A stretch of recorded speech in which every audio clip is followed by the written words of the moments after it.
So this is 16-0. We're podcast going over the Browns, their moves this offseason. I've been recording That's for okay. like the I last am now recording. Sorry.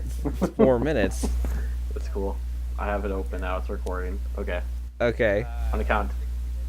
We're 16-0, a Browns podcast going over their moves and how it's fine and how they'll be undefeated or whatever. So this week we're going to be talking about their moves in the last week, trading Kessler, re-signing Tank Carter, the draft, pro days kind of in the same thing, the same mix, and then we'll just go over a general NFL free agency, go over like important signings like Sue with the Rams, and just kind of wherever else we end up. Yeah, no, I'm pretty excited. Especially, we'll be going over, some of the Browns have not been as active as they have been, last two episodes. Since we've been gone, we saw that Cody Kessler got traded this morning to the Jacksonville Jaguars. And we also re-signed Tank Carter and EJ Gaines, which Gaines is actually a pretty good pickup, all considering, since he's, played a lot of football the past few years. But do you have any words to say to Cody Kessler now that he's leaving the Browns? Smell you later. Honestly, it's not the worst thing in the world that he's gone.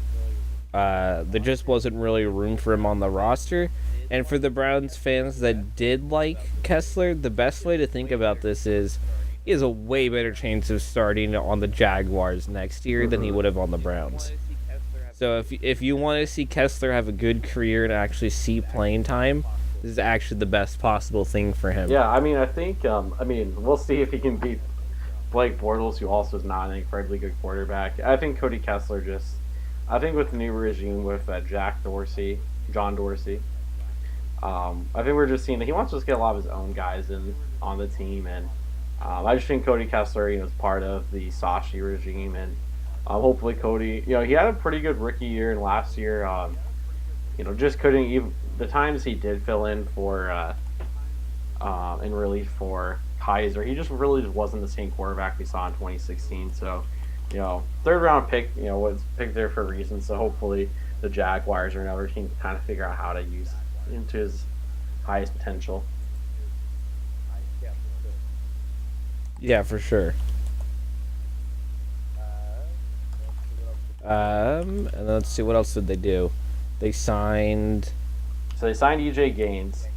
Mm-hmm. Yeah, EJ Gaines, who was on the Rams last year. What team was he on? He was with the Bills. He was on the Bills. Yeah, then he was with the Rams before. He was sent to the Bills in a trade for Sammy Watkins, I believe. And I'm actually looking at his page on Pro Football Focus right now. He was actually ranked the 13th best cornerback last year, so that's a pretty good pickup. Do you know what their contract was? I don't know how many. I'll figure that out for you very shortly. I'm going on overthecap.com to see. We are clearly always well prepared. It's a 1 year $4 million deal. Browns have plenty of cap to spend, and EJ Gaines, he's a starting quality, quarterback. So it's always good to have guys that can just plug in right away. And I think that almost kind of fills up a lot of the defense already. Honestly, and I think before the show we were talking about outside linebackers still doing need, but you got corners filled out. You have safety covered with.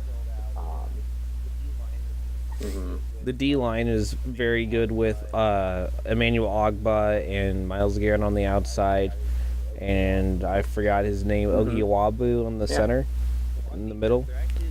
So on defense, there actually isn't really a whole lot of needs left for them to address besides, like we were saying, outside linebacker, which I believe they signed Tank Carter, who I believe plays outside linebacker, right? I think that sounds about right. And it's kind of one of those things, the more kind of just depth you can get in that area, even if Tank Carter doesn't end up starting. I think it could end up being a sneak. I don't honestly know too much about Tank Carter. But he was with the team last year, and I think he was one of Sashi's draft picks. I'm not really sure about that. I'm trying to find his stats. I don't see him anywhere. He might not have seen any playing time. This last year, I think. No, 2016 during his rookie year. He's not showing up on their snap count. Okay. So he's been with the team actually since 2012, but he has not started. He's only started 2 games his entire career. So he was not a Sashi draft pick. That was a that was a bad statement by myself. But he looks like he was actually he's drafted by the Buffalo Bills in round 5 in 2012. Here's what I just found about Tank Carter on his Wikipedia page. On November 21st, 2012, Carter sent a tweet calling another Twitter user a faggot, leading to calls that he be fined and suspended. And then later on, he stood by his statements, tweeting, "I don't agree with being gay or lesbian at all, but saying faggot doesn't make me a homophobe. It's just a word." So he's a class act, as we can tell. He really sounds like a good locker room presence. Hey, I mean, he has 53 full tackles in his career. I'm sure Christian Kursky had. I think it's a good addition to the team. I did look it up. Joe Schobert actually made the Pro Bowl this year as an alternate, and he was the only Brown in the Pro Bowl. You know, Joe Thomas, bless his heart. He, made the Pro Bowl every year he was playing, except for this last year because he got hurt. And he was the Browns' only Pro Bowl nomination last year as well. So I'm looking at a little more Tank Carter's, looking more at his stats. He had a safety in 2014 and has 1 pass defense. So, like everything I can tell, he's a core special teamser.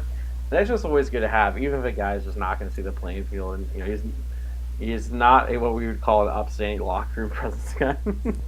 But sometimes you gotta have some guys that are rough around the edges and just buckle down and get those special team snaps.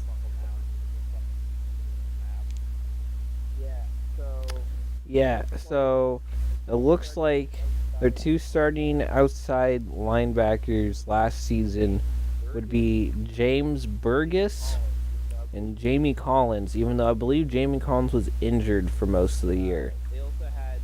They also had LeVar Edwards and B.J. Bello, but they only combined for about 10% of all the snaps. But B.J. Bello, to his credit, did play 294 special team snaps. So, that's pretty good. James Burgess had 9 starts with 9 pass defenses, 44 tackles, and a forced fumble. Or 3 pass defended, my bad. Mm-hmm. It's not bad. I mean, it's not good, but it's not bad. And in 2017, Jamie Collins only played in 6 games, but he had an interception, 3 pass defenses, a forced fumble, 21 tackles, and a sack. So that's pretty good for only 6 games. Jamie Collins injured for most of the year? Yeah, he was out for 10 games. I think he got injured in week 6. Is there any updates on his status at all? I haven't. I don't even remember what his injury was. Yeah, so I'm looking. So I think in the draft, to kind of segue into the next segment, this is actually a pretty good linebacker class, but it's not a great edge class, which outside linebackers would kind of fall under, pretty traditionally. But Tremaine Edwards, he's projected to go around 1. He went to Virginia Tech, according to WalterFootball.com. And he ran a 4.5 40. It's 6'5", 236 pounds, and 34.5 inch wingspan, which is that's pretty good for a linebacker, I feel like. And Walter Football says he should be a good fit for as a 3-4 outside and inside linebacker.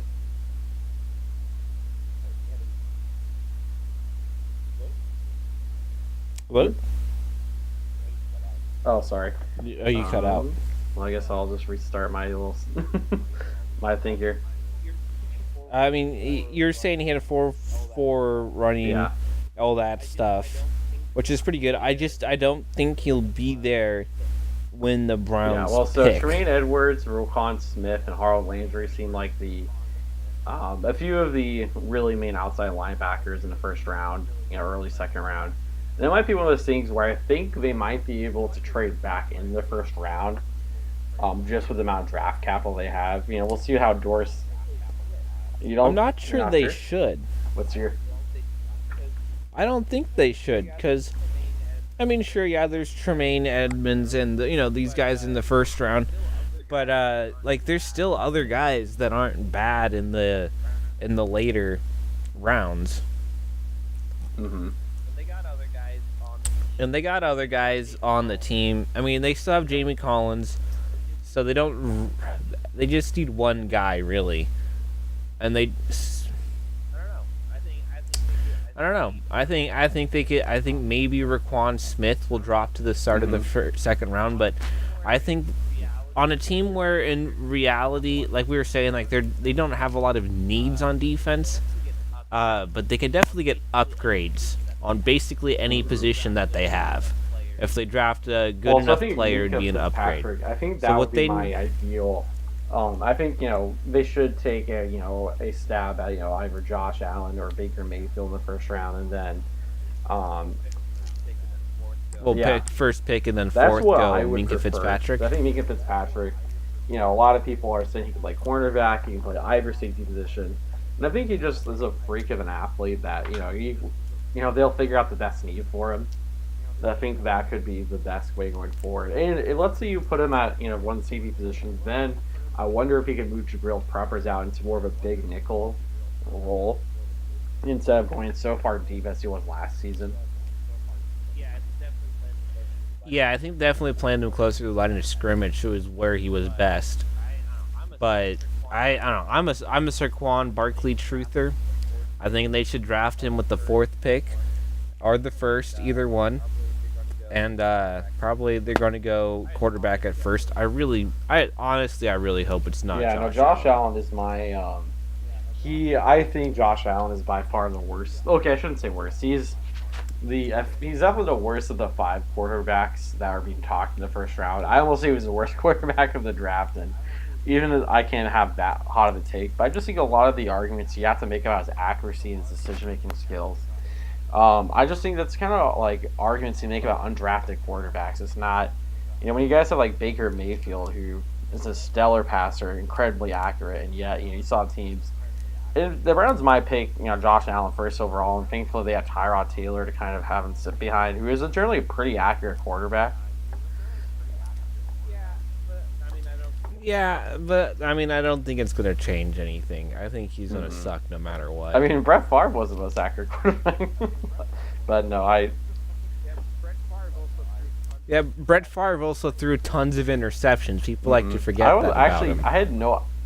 He had 5 seasons I didn't realize with over that's 20 how I picks. played Madden a lot of the times, my franchise quarterbacks, but I was pretty baffled because you always see Brett Favre as his household name, and you're like, look at his stats, you're like, wow, he's not necessarily a great quarterback. Well, I mean, he's definitely probably up there, top 10 of all time, but, some... Oh, Brett Favre, for sure, but you gotta, I mean, with Brett Favre, I mean, I was a little bit too young to really see him play, but just looking at his stats, it kind of seems like he's only a top 10 quarterback because of how long he played. That's definitely a good point.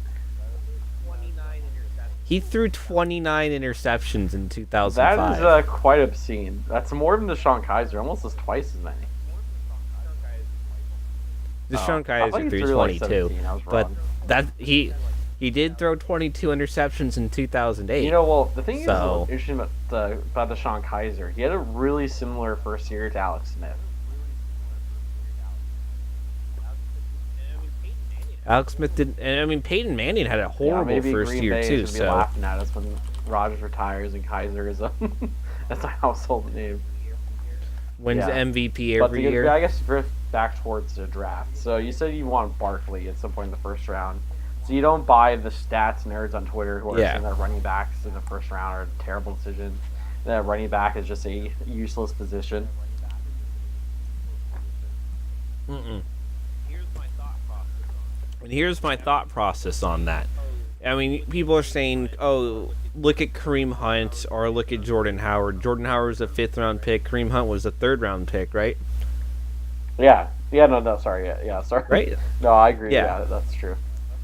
And Jordan Howard didn't lead the league in rushing his rookie year. He was the 2nd in rushing with like 1,300 yards. Kareem Hunt led the league in rushing, and these are both mid-round picks. But you got to look at the effect they had on their team.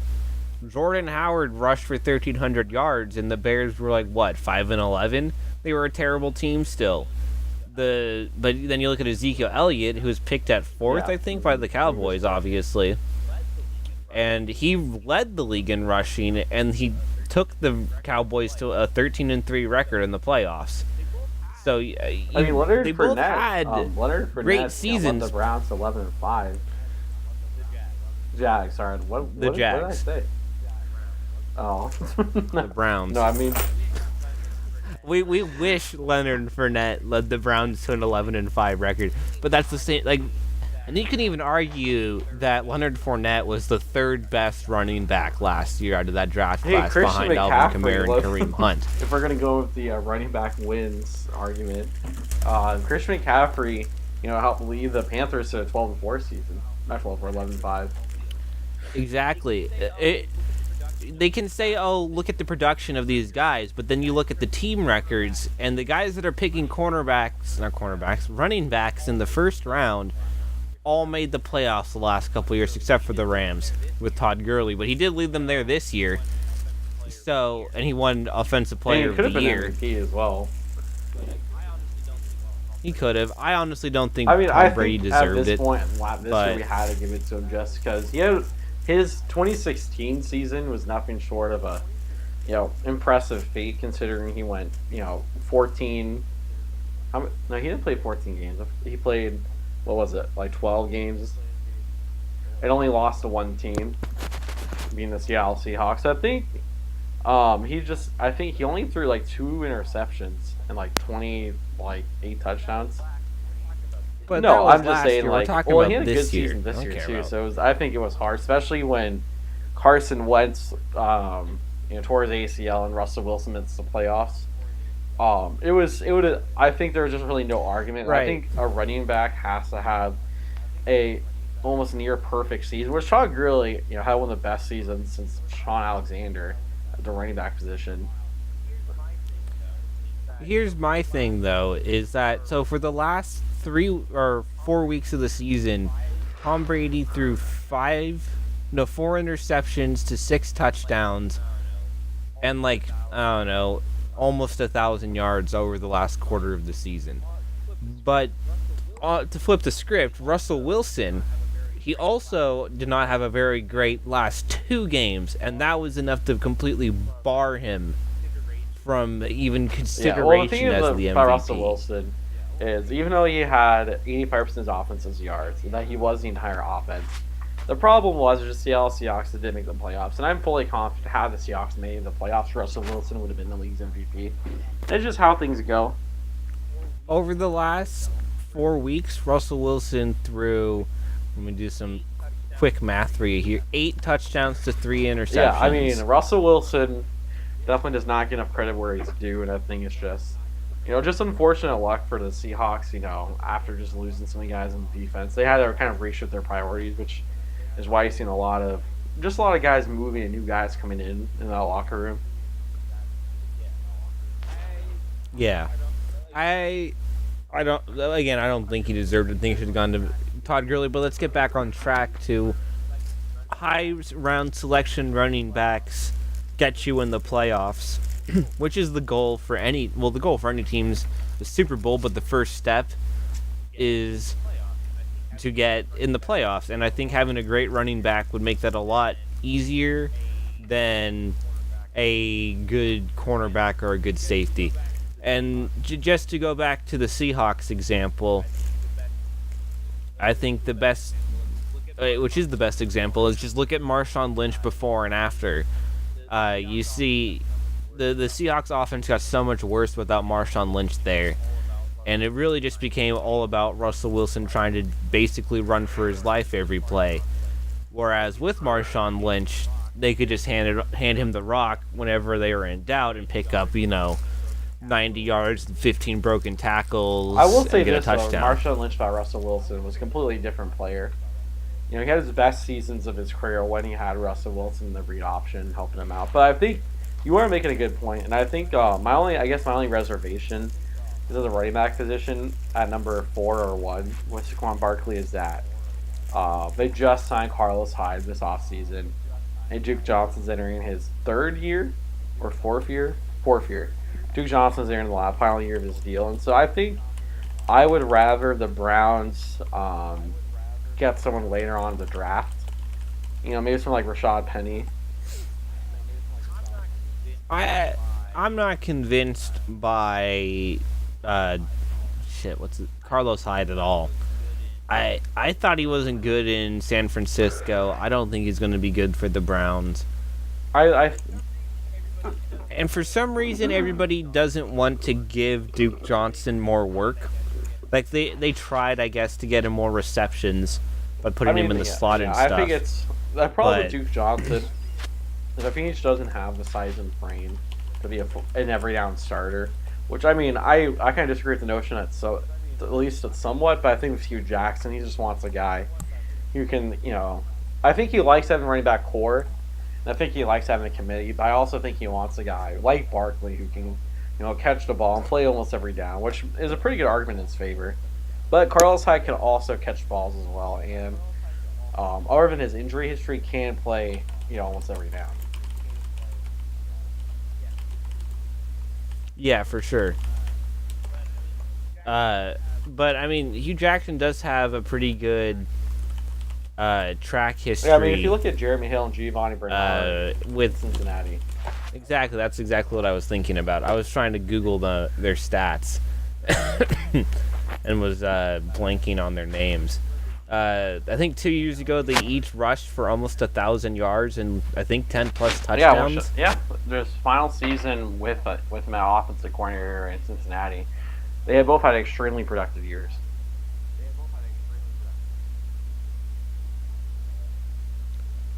Let me see, what was I looking at? In 2015 they both rushed for 700 yards. Hill had 11 touchdowns, Bernard had 2, and Bernard chipped in another almost 500 yards receiving with no receiving touchdowns. Tyler Eifert had 13 touchdowns that season. Man, if only that guy could stay healthy. Did he re-sign with Cincinnati? He did, yeah. It was like a 1-year deal for not a whole lot. So you're saying running back later in the round? I don't think so, personally. I think for me it's just hard when you have so many running backs you can choose from. I think there's like 40 running backs that all have draftable grades, which is pretty crazy to me. The way I think about it is it's like, this is probably like the worst possible analogy is say you're doing a fantasy draft, right? And your choice is Aaron Rodgers in like the 3rd round, assuming he's healthy the whole season, or Alex Smith in the 9th round. It's like, yeah, Alex Smith will technically be a good starter in your fantasy, but is he Aaron Rodgers? I see what you're saying. Because I guess the boom and bust potential. Well, I guess the boom potential is Saquon Barkley. Because Barkley could be a player that changes the offenses into a generational player. So I can see some of the argument for him. But it's hard to label someone a generational player before they even touch the ball. Because it's not hard to remember Trent Richardson. The ghost of Trent Richardson's past.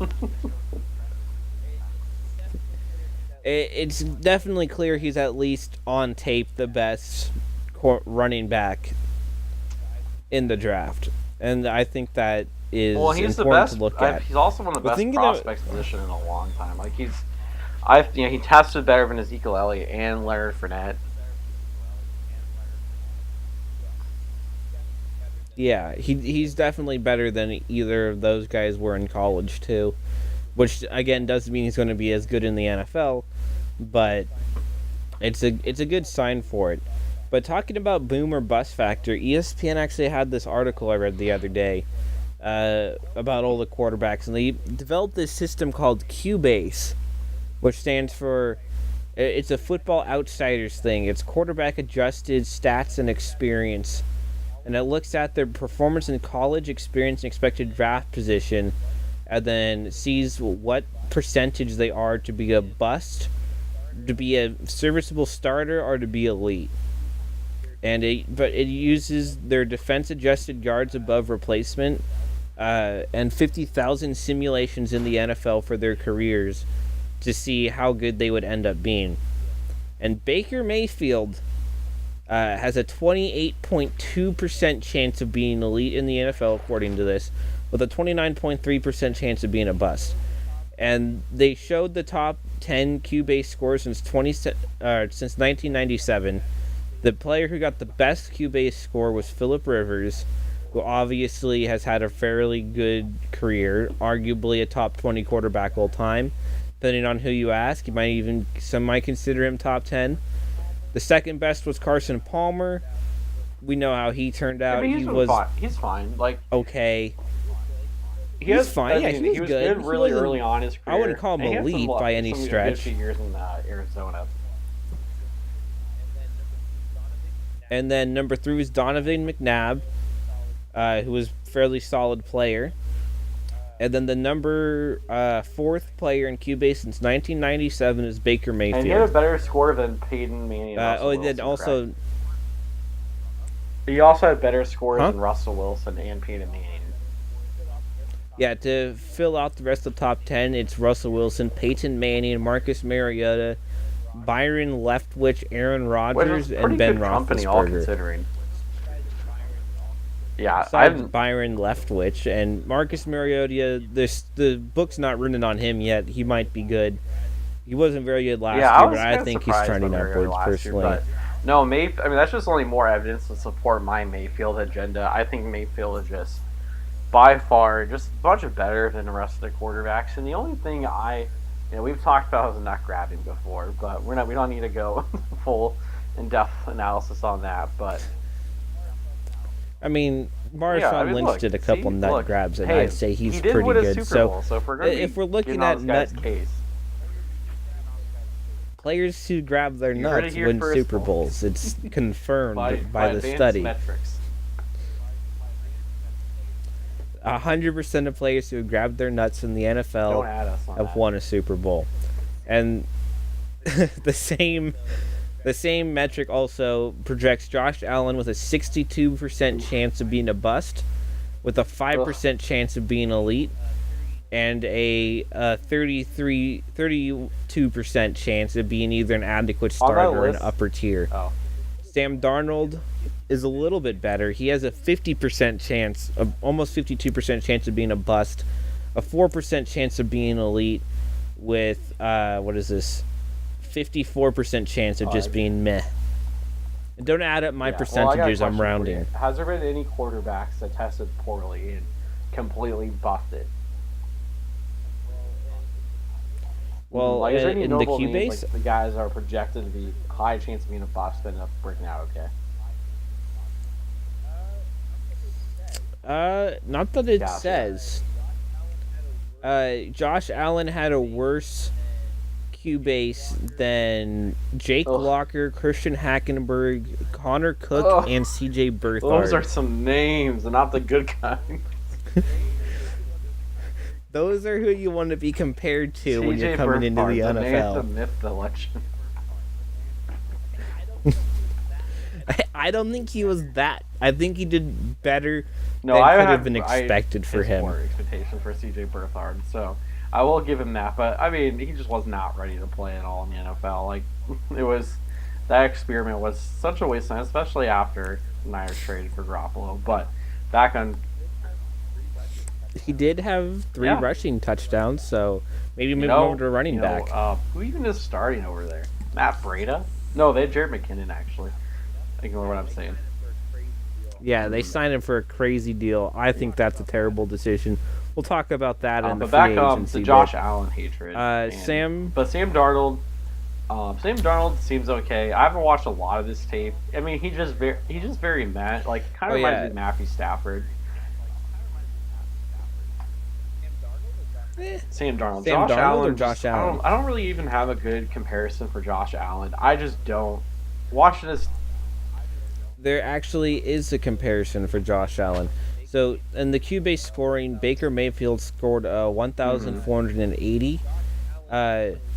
Josh Allen scored a negative number. It doesn't tell you exactly what it is.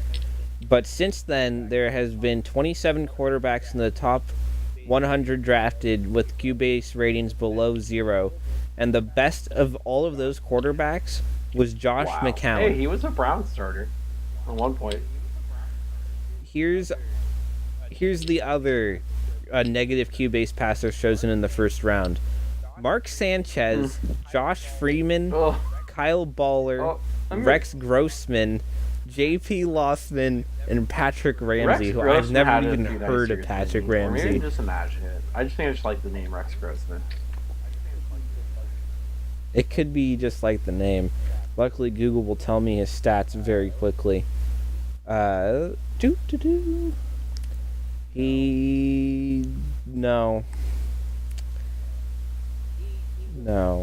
He was the starter for the Redskins in 2011, and he threw 20 interceptions to 16 touchdowns.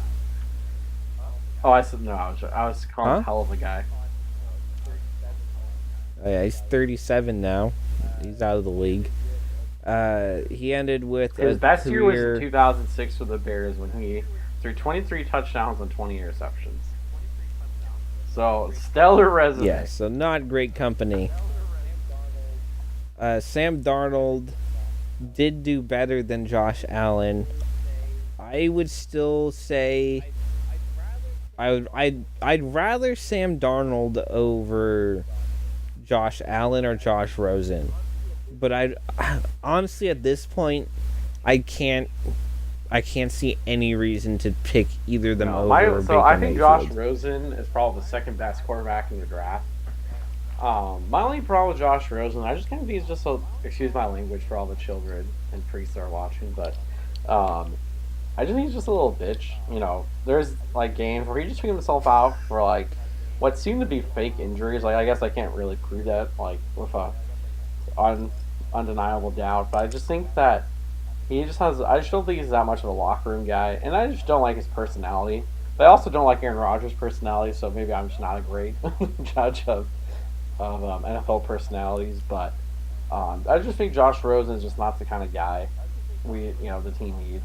I think Sam Darnold's fine. He's kind of boring, but he's not going to make a lot of mistakes, and you can kind of just get by with him.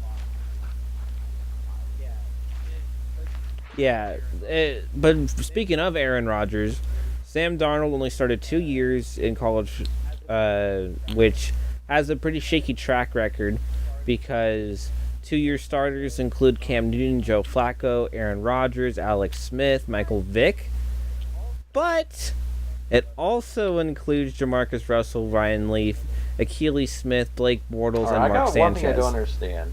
I don't understand why 4-year starters like Baker... Well, actually, I guess Baker Mayfield hasn't started...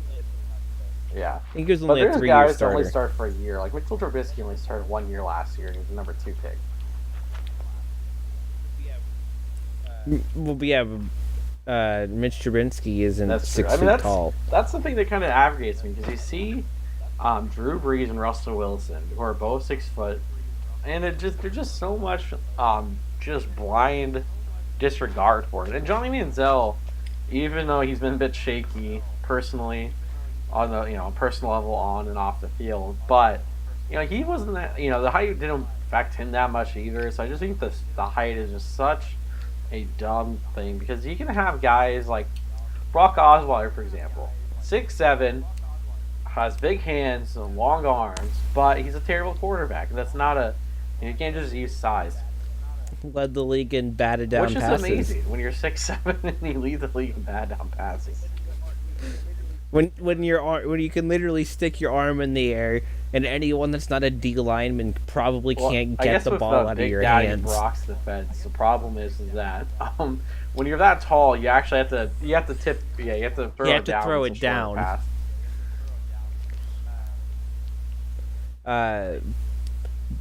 But oh crap, what was my point? Oh yes, now I remembered it. There's only been one quarterback in the last 20 years drafted in the first round that was 6 feet or shorter. You know who it is? Oh crap! Johnny Manziel. So obviously he turned out great, as he's the GOAT. I mean, hey, he had a pro day recently. He didn't look too bad. He did not look too bad. Did we talk about that? I think we talked about it before the show, but now we're talking about it. Okay, yeah, he did have a pro. He was throwing at a pro day. Technically, wasn't his pro day. I thought he looked good. We'll see in the spring league, which we're definitely going to go over after it happens. I think it's on April 7th. Is the first game. We'll be banging the drum of the spring league. Exactly. We will be scouting every spring league player. You heard it here first, and you won't hear it anywhere else because I guarantee you no one else is even going to watch the spring league. I wish we could promise live coverage on the sidelines, but we cannot. Yeah, I can't. If I could afford to fly to Texas to watch Manziel in person, maybe he'll hear this and find me out. If you're hearing us. Unfortunately, if you fly me out, I will buy a comeback SCN shirt and wear it to the game. But I think that's comparable, right? Paying for my flight, my hotel, and my meals for like 4 days, and I'll buy a $30 T-shirt or whatever. I think $1 amount value. I think that makes sense to me. And then Josh Rosen, who I believe you were just saying you think is the best quarterback, his numbers are actually pretty good. He's got a 46% bust rating, 24% chance of being an adequate starter, 18% of being upper tier, and 10% of being elite. So he's definitely the best choice that isn't named Baker Mayfield. So I would be less mad if they took him over Baker Mayfield, but I would still be pretty mad. Yeah, well, the sad thing is a lot of mock drafts over Baker Mayfield Allen or Darnold going first, and a lot of inside sources, from what it sounds like, beat writers are kind of saying Josh Allen is so far good. But sometimes these guys just don't know. We won't know until draft day, until Cleveland is on the clock. I would, John Dorsey, if you're listening, please, we beg of you, draft Baker Mayfield and just let this franchise finally have a transformative quarterback. And I think, has Mayfield had his pro day yet? How do you do? He has, yeah. Literally, I haven't heard anybody talk about it. I didn't even know it happened until the other day, when I was watching Johnny Manziel at the pro day. And I was like, I wonder when Baker Mayfield's pro day's happening. And I googled Baker Mayfield pro day, and I got like almost no results. And then I went on the NFL website and searched, and there was a video of his pro day, and I watched that, and he looked pretty good. Well, I mean, yeah, he's the most accurate quarterback in the draft. And if you just look at every metric, if you look at his college production, if you look at his combine, it's hard. Like, other than Lamar Jackson, I don't think there's a more athletic quarterback in this draft. And I like Lamar Jackson a lot too. I think he's a what is the word I'm looking for? Oh, he's Michael Vick reincarnated. And I think him and Mayfield are two of my favorites. I think Rosen's up there too. I just think he's just kind of a little punk.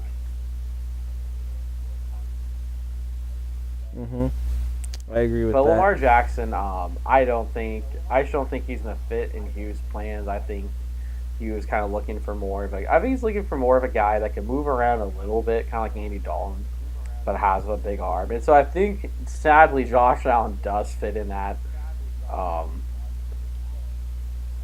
That's the thing I'm scared of.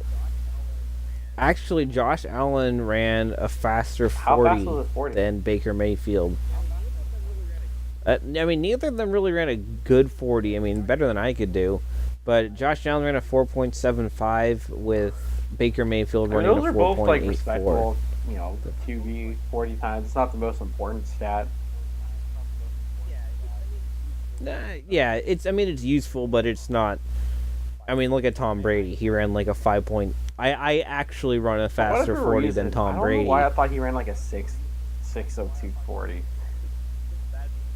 That's what people make it sound like, and I was like, oh, it's still pretty bad. That's not like it's not as atrocious as people kind of talk about it being.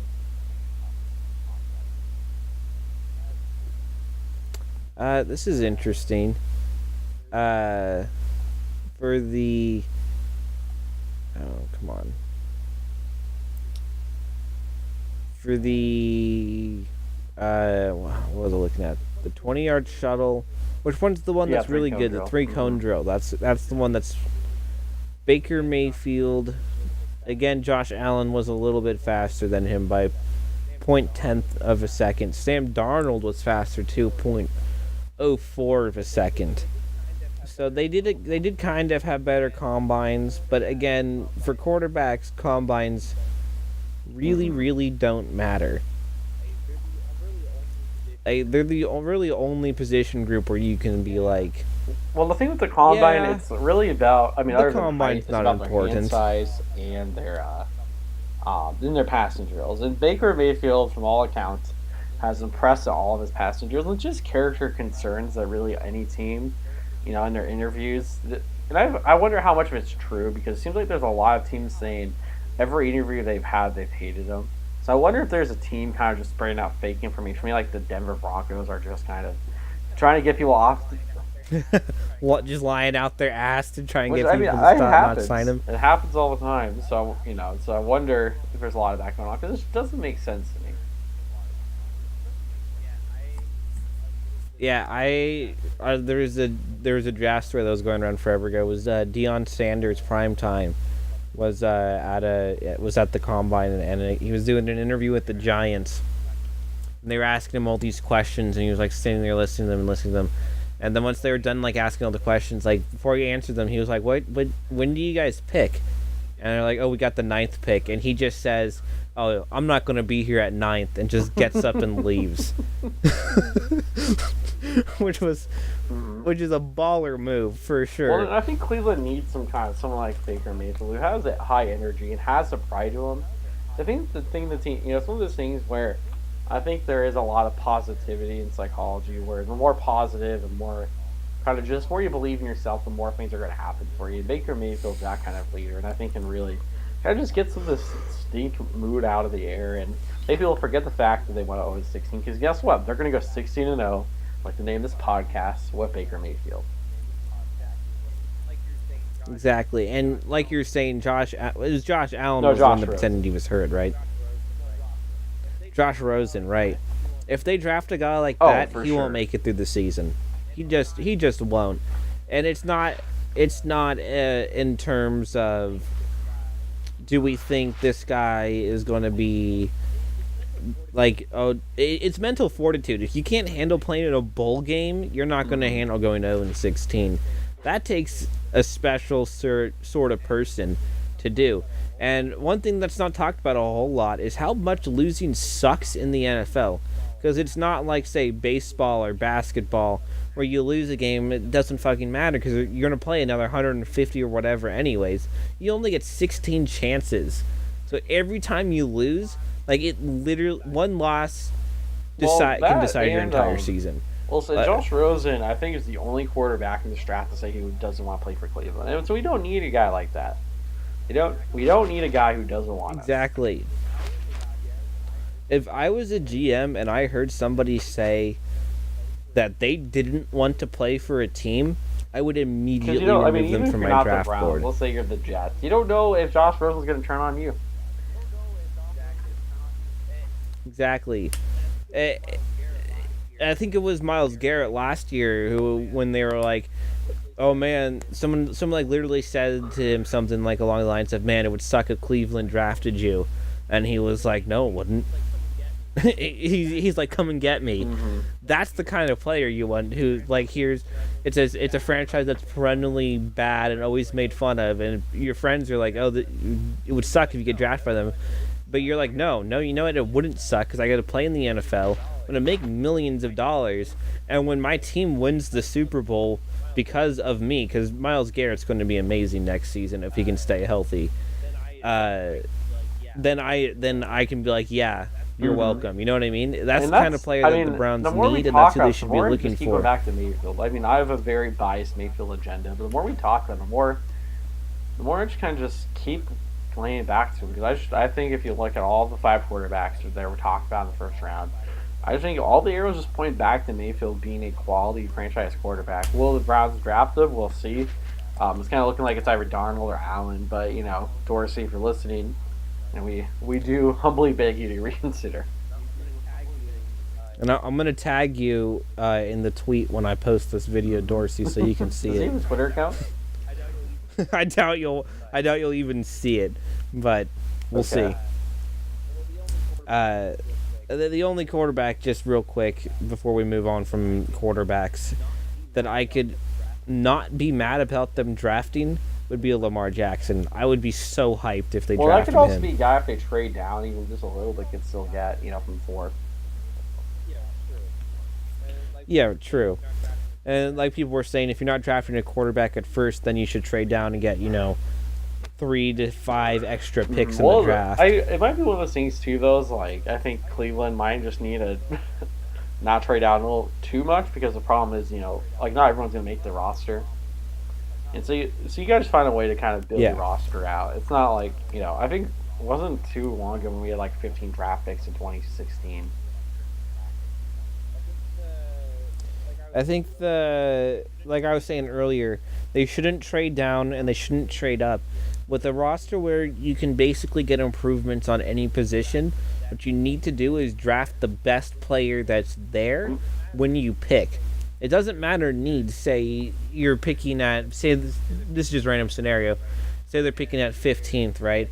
And there's like the next Odell Beckham Jr. or the next Antonio Brown or whatever, and he's available, but you need an offensive tackle, right?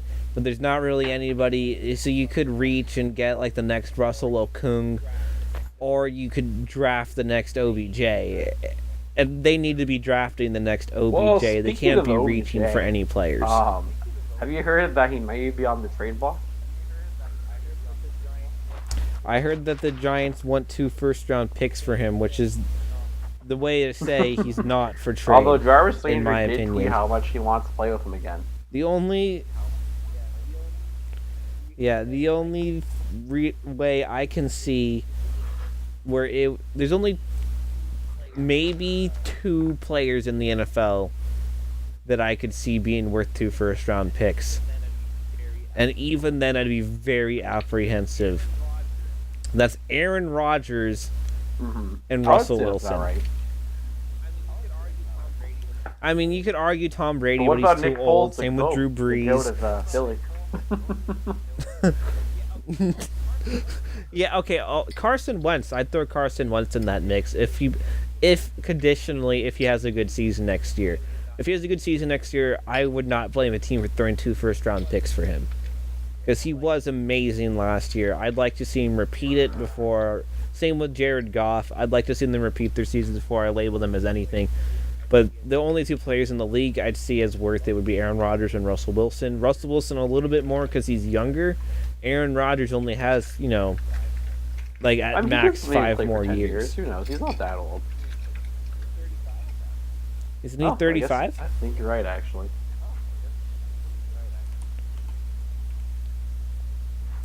Oh, damn it. I actually looked at Aaron Donald. That's also... He's we might 34. as well kind of talk about the Rams, because they're making a lot of interesting moves. And I'm wondering eventually if they're just hoping that the next CBA negotiations, the salary cap is just removed, because the way they're pressing against their cap, I just don't know how much longer they can get away with it. And ESPN's been posting articles on it, and so many other sites on them trading for OBJ.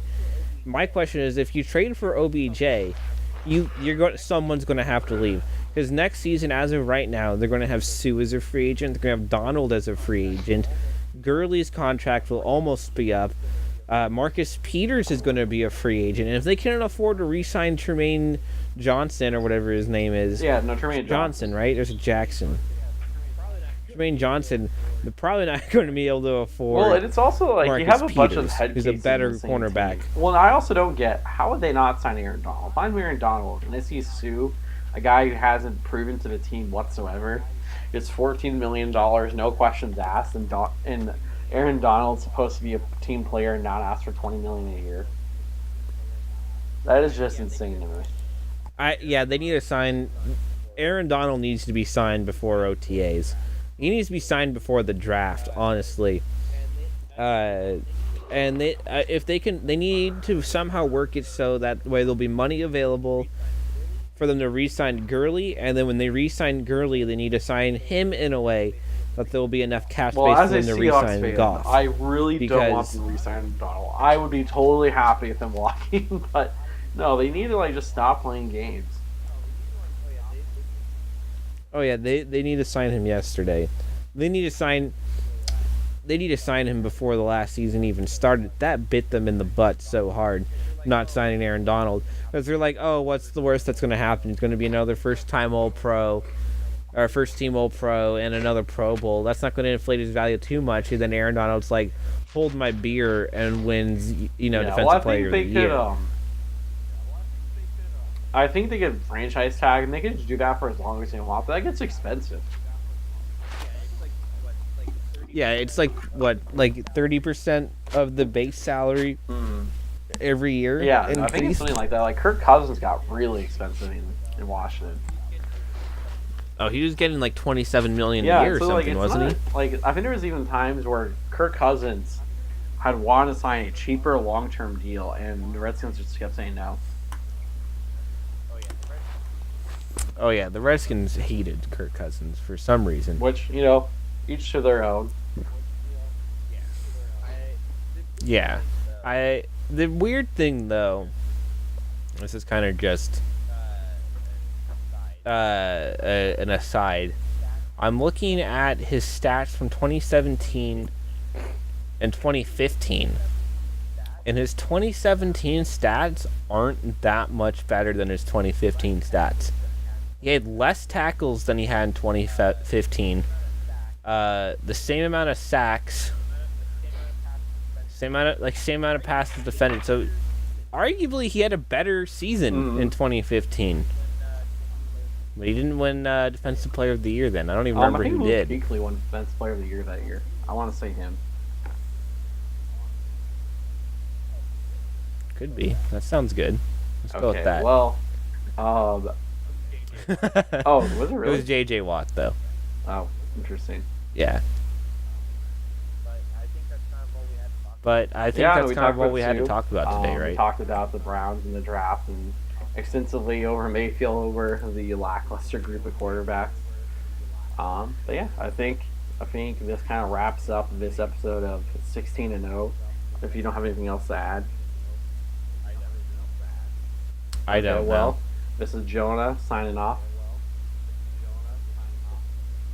And this is Tristan, and we'll see you guys next time.